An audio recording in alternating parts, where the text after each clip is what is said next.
Thương Vũ Kiếp, tập 36, chuyến tàu đưa đến cổng của chúng thần. Đêm ngày 28 tháng 7 năm 1999, tầng thượng khu ký túc xá nhà máy cơ khí thôn Tam Cô, ngoài ô huyện Tiểu Thành.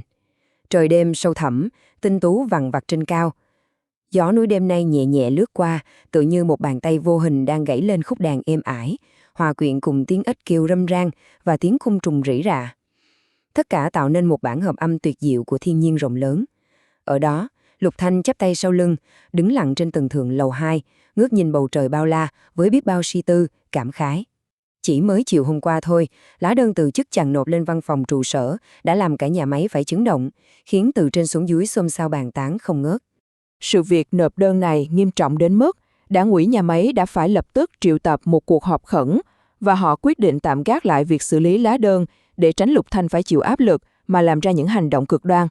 Ngay chập tối hôm ấy, đích thân bí thư đảng ủy Phương Quốc Hoa cùng với bí thư đoàn ủy Viên Mẫn và trưởng phòng bảo vệ Tống Trí Dũng đã lặn lội đến tận căn phòng ký túc xá nhỏ hẹp của chàng. Họ tha thiết, khẩn khoản khuyên Lục Thanh đừng rời đi.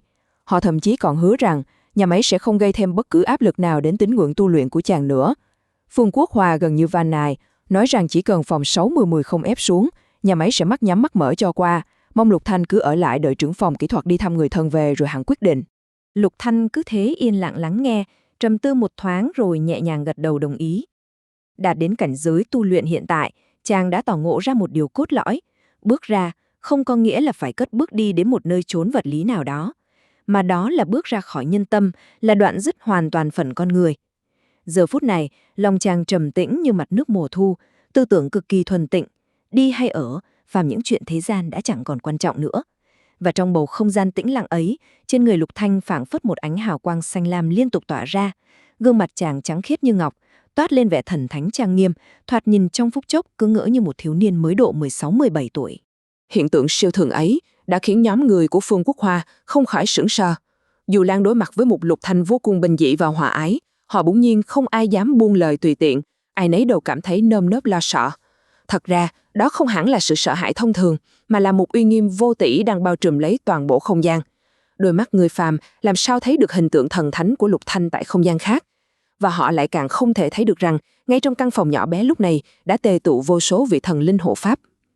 Uy áp vô hình đó khiến họ toát mồ hôi lạnh, vội vã cáo từ như trút được gánh nặng, và trong thâm tâm họ thầm thề sẽ tuyệt đối không bao giờ can thiệp vào việc tu luyện của chàng nữa. Đêm hôm đó, một không gian vô cùng tĩnh lặng và thiêng liêng. Lục Thanh không hề chợp mắt, chàng ngồi đả tọa song bàn, hai tay kết ấn. Một trường năng lượng vô cùng mạnh mẽ bắt đầu tuôn trào như suối nguồn không nghỉ. Năng lượng này đến từ chính bản nguyên sinh mệnh của chàng. Nó mãnh liệt đến mức nguyên thần dường như muốn phá vỡ sự trói buộc của nhục thân để thoát ra ngoài. Nhớ lại lời sư phụ từng giảng, Lục Thanh giữ tầm bất động. Chàng tĩnh tại, mặc cho trường năng lượng siêu phàm ấy không ngừng dung luyện thân thể và nguyên thần của mình qua suốt cả một đêm trường. Mãi cho đến khi ánh bình minh ló dạng, trường năng lượng ấy mới từ từ yếu dần. Lục Thanh khôi phục lại dáng vẻ bình thường, đến nhà máy lật bàn chấm công như bao ngày khác. Thế nhưng, ngay sau đó, tiếng loa phóng thanh đột ngột vang lên, phát đi một bản tin hoàn toàn giả mạo từ trên huyện, cao giọng tuyên bố Lục Thanh đã cải tà quy chính, bước ra khỏi tổ chức Pháp Luân Công. Phương Quốc Hoa và Viên Mẫn đang đứng trực ở bảng chấm công, mặt mày đỏ bừng ngượng ngùng, xấu hổ đến mức không dám nhìn thẳng vào mắt chàng. Về phần Lục Thanh, chàng chỉ khẽ thở dài. Tâm cảnh chàng vẫn tĩnh lặng như nước, thấu rõ sự lừa gạt bi ai của con người trong cõi thế gian này. Kể từ đợt sóng dữ phôi thiên cái địa ập xuống vào ngày 22 tháng 7, trạng thế của Lục Thanh giờ đây đã hoàn toàn khôi phục sự bình tĩnh tuyệt đối. Trận thế tà ác rợp trời ban đầu tự như một con hổ đói đang gầm rống chực chờ ăn thịt người. Nhưng, đối với một sinh mệnh đã thực sự buông bỏ sinh tử, thực sự siêu xuất khỏi mọi sự trói buộc, thì tiếng gầm của con ác thú ấy giờ đây nghe cũng chỉ như tiếng muỗi vo ve mà thôi. Chẳng còn lấy một chút uy hiếp, chẳng còn ý nghĩa gì nữa. Sự tồn tại của con hổ tà ác ấy đã hoàn toàn bị giải thể trước chính niệm kiên cường của người tu luyện. Chiều hôm ấy, trưởng phòng bảo vệ Tống Chí Dũng tìm đến, nét mặt lộ rõ sự bất lực và e ngại. Chuyện là đội 1 Cục Công an vừa gọi điện xuống, báo rằng Cục An ninh Quốc gia đang đặc biệt điều tra vụ án Bản Phát và họ yêu cầu phải đưa Lục Thanh đến trình diện ngay lập tức. Tống Chí Dũng buông tiếng thở dài, dự cảm rằng lần này Lục Thanh chắc chắn sẽ phải ngồi tù. Thế nhưng, đáp lại sự lo lắng đó, Lục Thanh chỉ cười nhẹ. Chàng vô cùng bình thản cùng Tống Chí Dũng bước xuống lầu, lên xe tiến thẳng đến cục công an. Tuy nhiên, ngay khoảnh khắc bước chân xuống cầu thang, Lục Thanh chợt cảm thấy hai chân mình hơi rung lên. Cái thứ vật chất mang tên sợ hãi bắt đầu tràn ra trong lòng. Chẳng phải là sẽ mất đi mọi thứ sao? Lục Thanh thoáng thẹn trong tâm. Chàng tự hỏi bản thân mình, Chúa Giêsu vì tội nhân mà cam tâm chịu đóng đinh trên thập tự giá. Lẽ nào mình lại không thể vì chân lý vũ trụ mà xả bỏ tấm thân này? Một người tu luyện đại pháp sao có thể lùi bước để chúng thần cười nhạo? Và thế là, dưới từng vòng lăn bánh của chiếc xe Jeep, Lục Thanh dùng chính niệm cường đại của mình quét sạch mọi tạp niệm, đưa tâm hồn trở về với sự kiên định và thanh tĩnh tuyệt đối. Cánh cửa phòng làm việc của đội 1 cục công an mở ra, mang theo một bầu không khí căng thẳng đến mức đóng băng.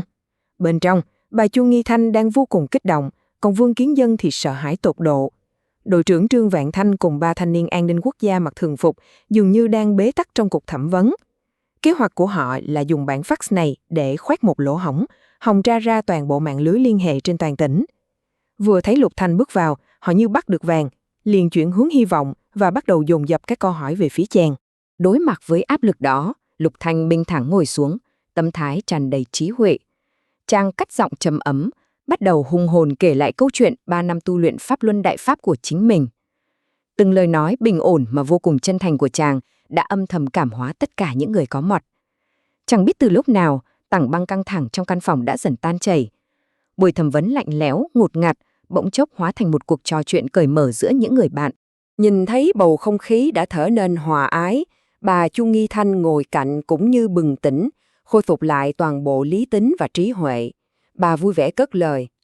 Các chàng trai trẻ, thái độ vừa rồi của bác quá cứng nhắc, không làm theo chân thiện nhẫn để đối đãi với các cháu, đó là lỗi của bác. Còn về bản fax này, nó hoàn toàn không liên quan gì đến Lục Thanh cả. Chính bác mới là người mượn số máy fax của cậu ấy để nhận tin khẩn. Nghe vậy, ba nhân viên an ninh mừng rõ ra mặt, tưởng chừng như đã nắm được đầu mối phá án trọng điểm rồi.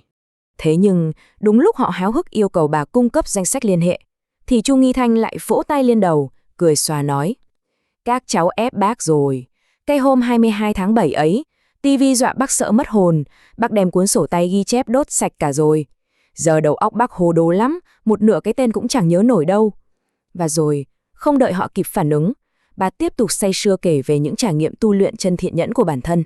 Mấy thanh niên an ninh quốc gia chỉ biết nhìn nhau ngơ ngác, giờ khóc giờ cười trước bà lão kỳ lạ này, hoàn toàn không biết phải làm sao. Được bao bọc trong một trường năng lượng thuần chính và từ bi, các nhân viên phá án không tài nào nổi giận được.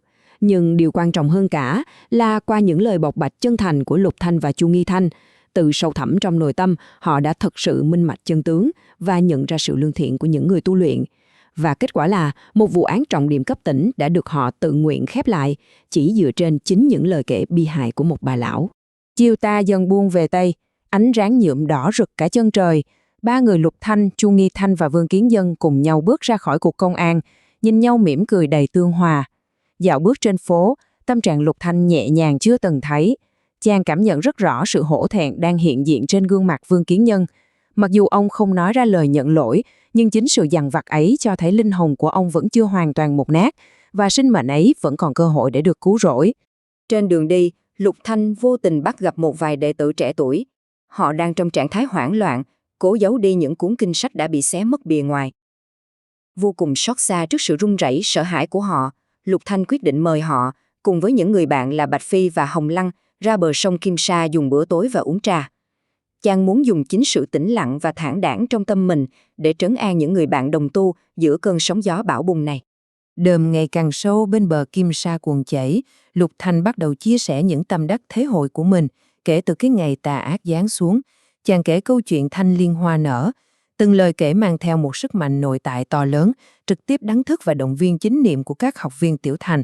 Nó giống như thắp lên một ngọn đuốc sáng rực rỡ, dẫn dắt họ vững bước vượt qua thời thách đen tối nhất, tà ác nhất khi Satan xuất hiện trên thế gian.